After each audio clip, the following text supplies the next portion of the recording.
Fort Lauderdale. We're so pleased to begin this as our first foray into the Curator's Corner and an experience to see some of the strange and unique objects from our collection. So let me introduce at this time Ellery Andrews. She's our Deputy Director, and she will be conducting our little talk today. Thanks, Ellery. Thank you, Patricia. So as Patricia said, I'm Ellery, and I'm working today with Sheila Brew. She is our collections and exhibit preparator, and she has a wonderful souvenir plate that she's going to be discussing. Nicola, if you have, or anyone else has any other questions, you can either hold it till the end, or you can type it in the chat box, and then we can discuss at the end. All right, so I'm going to start the share screen for Sheila, and then we are going to start this. All right.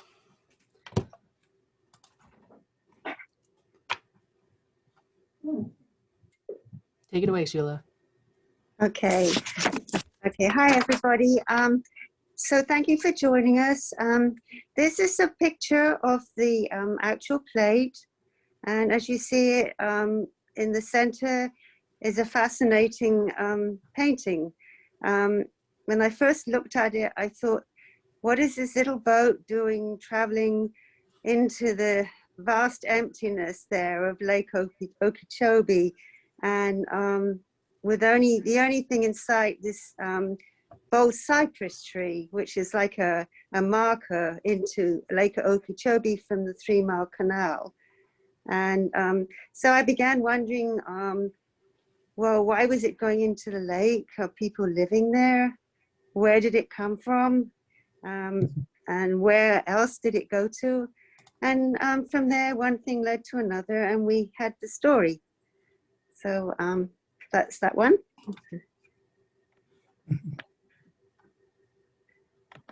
Okay, so as you see, this is an actual color tinted photograph on a postcard. And again, you see the bold cypress and the little steamer going into the lake.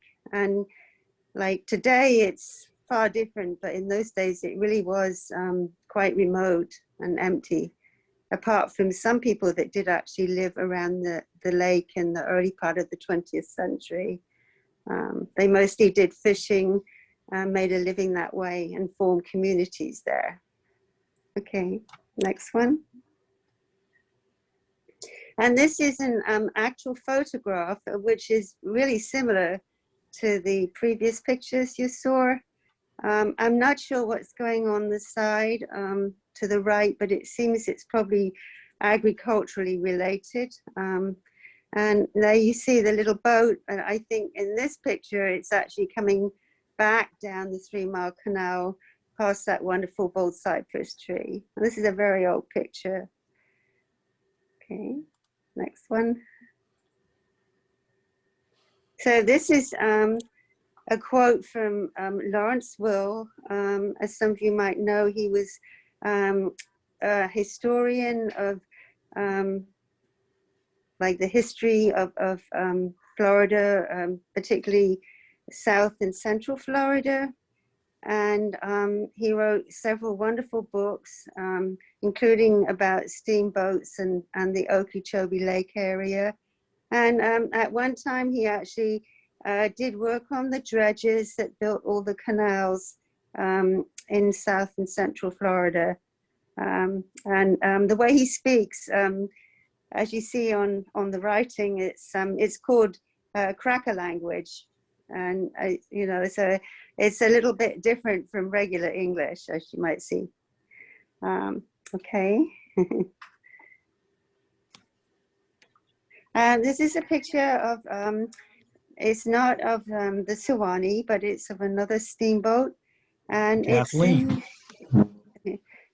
it's in Fort Lauderdale, and people are boarding it for a wonderful outing. Way up all through the canals to the lake, Lake Okeechobee. And then they would afterward come back down the same route. And this is the actual Siwani, the steamboat. It's called a stern-wheeled steamer, because the wheels and the engines are at the back. And if you notice that black smoke coming out from the top, that was produced by the wood burning that fueled the engines on the boat. And so these boats would carry produce, they would carry things to people living on the canals, the farmers. Apart from that, it was also carrying passengers. It was first built in north of Lake Okeechobee and worked on the Siwani River in that area. And then it was brought back down to Fort Myers, and the Menge brothers, who were famous boat builders at that time, converted it into a passenger boat. And from then on, they would make trips all across Central and South Florida as the canals opened. Okay, the next one.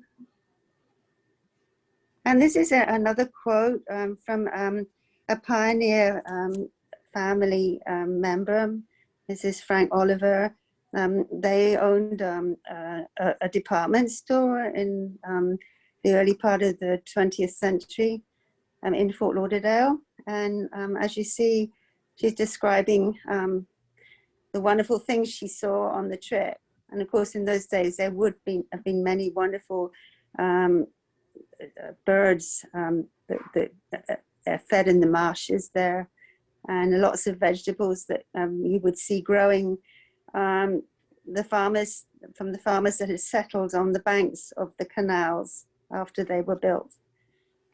Okay, next one. And this is a map from 1916, I believe. And if you look at it, you see the Lake Okeechobee and all the canals that left Okeechobee. They were built down to Fort Lauderdale and other places on the east coast of Florida. And then to the left, there's a wiggly line that goes across and to a little lake, and that is the Caloosahatchee River that went from Fort Myers through to Lake Okeechobee, and that's where the Cypress is, standing on the banks.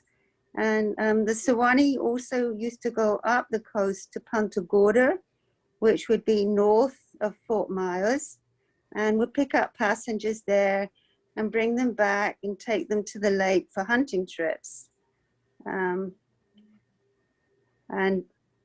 yes, I think that's everything. Okay, next one. So this is a close-up of the little steamer going into the lake, and I'm going to talk a little bit about the origin of the plate and also the process that was used to create the image. So that is that particular image was done by a decal method, where you use a lithograph. You create a lithograph, and then you apply it to gelatin covered paper, and then you varnish the image that's been placed there, and then the paper was put into water, and the image was retained, and then you could slide it on the back of the plate. A lot of these plates, they said they were hand painted, but in actual fact, they were done by this lithograph method. That way you could produce many different plates with the same image, and it was a much cheaper process.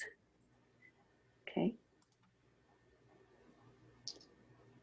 The reason why we know that this is a decal method is if you look closely, you can see little dots that are caused by the ink or the colors seeping through the lithograph and it creating little dots that you would not see that on a hand painted print object.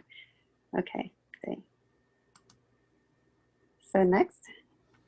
So this is the original plate, and it had this very faded information on the back as to the origins of the plate.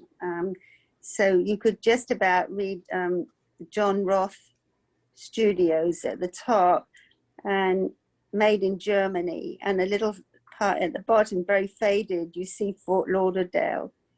And so I was able to trace another plate almost identical to this one in design. The image, though, was Fort Lauderdale Beach.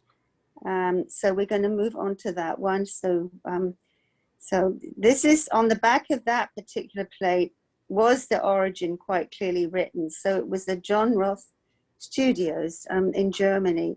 And it was commissioned by a company in America who was in the souvenir business.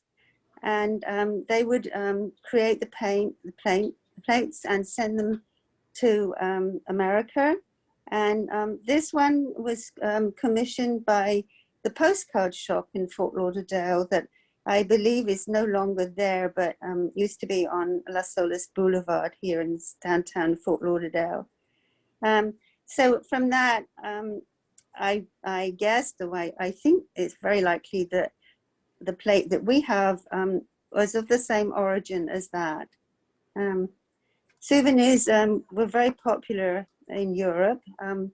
When people came back from their travels, they wanted to have a memory of where they had been. And this kind of plate would have been very popular in those days. Early ones were actually hand painted, and the images on them would be, they were called historical, not souvenirs. The term souvenir came later, and I think we would say their souvenirs are still popular till today. And this is a scene of the center of the plate, which is the beach at Fort Lauderdale. It's a very charming image with the little people and a lot emptier beach than it is today. So next. Okay, so just to go back to the cypress tree we saw at the beginning. The cypress tree is, this one is called a flat top cypress. And a flat top cypress is an old tree.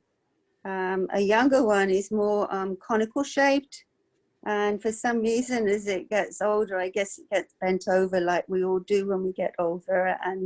And so that is the name, the actual name of the tree. Cypress they were in the area of Lake Okeechobee, and they extend right down through South Florida in the Great Cypress Swamp and into the Everglades. The oldest known cypress tree was, I would say, 3,500 years old. And it was in Florida, in Central Florida. And that was quite a remarkable age. So cypress trees, the wood is used by the Miccosukee Seminole Indians for wood carving, in particular canoes. Canoes were an ideal way for traveling on the shallow waters and the marshy areas that stretch right through from Lake Okeechobee right through down to South Florida. They have a very low draft, and they are very waterproof. The wood is very impermeable to water. So, but this is a gentleman called Charlie Cypress who lived in the very early days of the 20th century. And he was born in the 19th century, and he was he lived to be over 100 years old. This is obviously, as you see, a reservation as it would have been in those days. And he's just starting to carve out one of the dugout canoes. Dugout canoes actually are one of the oldest means of transportation on water historically. So I think that is the, okay, so this is a picture of the Siwani in Dearborn, Michigan at the Ford Museum. So what happened was during the hurricane of 1926, the Siwani sank. And it wasn't the last of it because Henry Ford commissioned the Menge brothers, who had originally built her, to retrieve what they could from the boat, which was mostly the engine, and they rebuilt the Siwani with that old engine in it. Henry Ford did this for his good friend Thomas Edison. Thomas Edison used to go on the Siwani for hunting trips to Lake Okeechobee, and also he had his honeymoon with his second wife on the Siwani. So it was a very special ship to them. So that is a picture. It would cruise around a lagoon in the village there, and then passengers were still enjoying it after all these years later. It is no longer around. It was broken up at some point, and many people locally were very sad to see it go. So that is the story of this little plate. Okay, thank you. Thank you so much, Sheila. If anyone has any questions at this time, you guys can unmute yourselves, ask. If anyone has any comments, that is hey, just real quick, it's Patricia. Sheila, that was so great. But I love your inclusion of Mrs. Oliver. Ava Oliver was considered the very first historian of the New River community. So she's written some wonderful anecdotal things. That was really cool to include her in this presentation.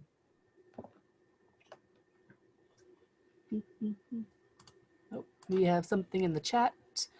Alice, thank you. She says, very interesting. Thank you for stopping by.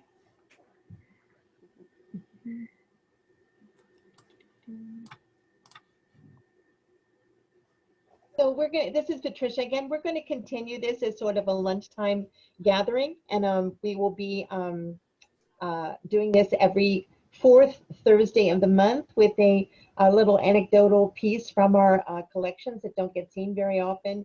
This particular plate was given quite recently to the museum by Pat Scott, who's one of our museum directors and an avid collector of Florida history. So it's kind of cool to see this. And I especially had never seen the photo at the mouth of the river, at the mouth of the canal there into the Okeechobee. That was wonderful, almost an exact reenactment of the plate. Just amazing history. Thank you, everybody. So join us again on Thursday, the third Thursday of March. We're not going to give you a heads up about what the artifact is going to be, but it will be equally as interesting. So Nicola just has one more comment. She said she noticed there was no safety rails on top of the Siwani, and she hopes that no one fell off. There's no historical record of anyone falling off. At least not that we've been able to find. It wouldn't surprise me though. Never say never.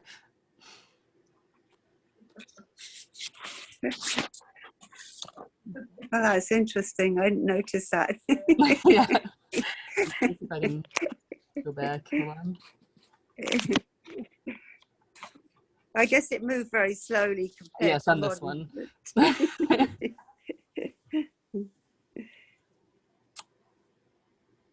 So, great. Does anyone else have any other questions, comments? No? Okay. All right. So thank you so much, everyone, for stopping by. And like Patricia said, please keep an eye out for our Eventbrite page, and we'll have these coming up every month. We also have a Meet the Author on the second Tuesday of every month, which has been very interesting so far. So thank you so much.